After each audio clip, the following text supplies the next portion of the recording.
என் friend ஒருத்தர் நல்ல best friend நான்வெஜ்ஜெல்லாம் சாப்பிடுவார். நம்ம மாதிரி தான் நல்லா சாப்பிடுவார். இந்த புரட்டாசி மாதம்னா வருஷம் வருஷம் இந்த ஒரு மாதத்துக்கு சாப்பிட மாட்டார்.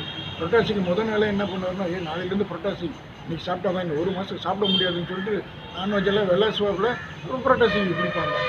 அப்படிப்பட்ட ஒரு நண்பரை இப்போ புரட்டாசி மாதம் இல்லையா, ஒரு 2-3 நாளைக்கு முன்னாடி நான் ஒரு ஹோட்டலுக்கு போயிருந்தேன். போனால் அங்கே அவர் மாதிரியே இருந்தது. ஒரு ஃபேமிலியோடு உட்காந்துருக்காங்க. என்னடா அவர் மாதிரி இருக்குது, பட் அவர் நான்வெஜ் ஹோட்டலுக்கு இது புரட்டாசி மாதமாச்சு வரமாட்டாரேன்னு எனக்குள்ள ஒரு யோசனை. சரி, நேராக பக்கத்தில் போனேன். அவர் தானேன்னு பார்த்தா அவரே தான். பார்த்தா டேபிளில் சிக்கன் வச்சுருக்கு, கிரில் சிக்கன் இருக்குது, சிக்கன் குழம்பு, இந்த மாதிரி ஐட்டங்கள் நிறையா வச்சுருக்கு. சாப்பிட்டுட்டு இருக்காங்க. நான் போயிட்டு ஹாய்ண்ணா, அதுவும் எப்படி இருக்கா பாப்பா, நல்லா இருக்கேன், நல்லா இருக்கேன் எல்லாம் பேசிட்டு என்னப்பா புரட்டாசி முடிஞ்சா அப்படின்னு கேட்டேன். புரட்டாசியா? இல்லையே, இன்னும் முடியல, இன்னும் இருக்குப்பா. போன வாரம் கூட நான் திருவண்ணாமலை கோயிலுக்கெல்லாம் போயிட்டு வந்தேன் அப்படின்னாரு. அப்படியா?